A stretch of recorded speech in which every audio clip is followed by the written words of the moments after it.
Alimler ve Medreseler Birliği olarak bu ikinci genel toplantımızdır. Alimlerin aylık, 3 aylık gibi periyodik olarak toplantıları vardır. Bu yerel düzeyde ve bölgesel düzeyde kalıyor.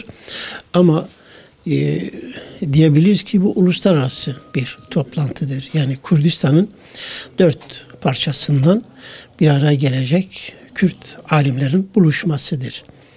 Bu buluşmada her alimin kendi bölgesinden tecrübelerini, fikirlerini, düşüncelerini, yaşadıkları jeofizik, jeopolitik olayları değerlendirmesi, anlatması, paylaşması gibi bir etkinliktir yani.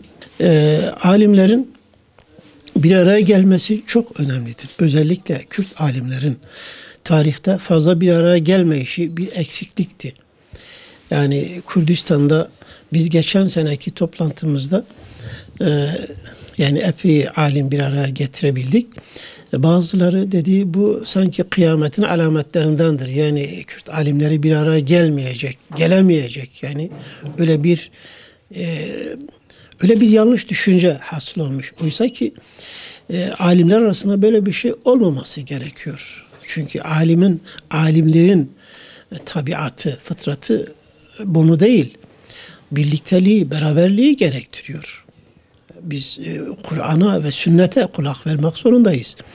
O çağrıyla hareket etmek zorundayız. Ne diyor Allah Celle Celaluhu? Ve taavenu alel birri ve takva. Hayır ve takvada yardımlaşınız, dayanışınız. Bir araya geliniz, beraber olunuz. Allah Celle Celaluhu bizlere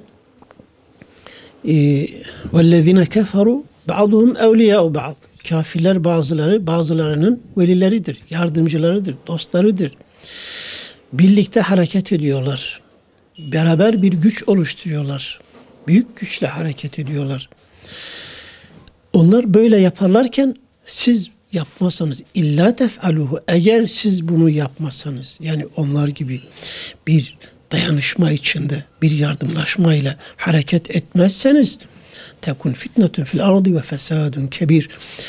O zaman yeryüzünde büyük bir fitne doğacak ve büyük bir fesat doğacaktır. Siz buna zemin hazırlamış olacaksınız. Siz buna yol açmış olacaksınız. Bunun önüne geçmeniz için evvela diğer insanlardan bunu beklemeden alimlerin bir araya gelmesi gerekiyor. Çünkü alimler bu işin bilincinde, farkında. Önce kendi aralarında bir yardımlaşma, bir dayanışma, bir birliktelik oluşturmaları gerekiyor.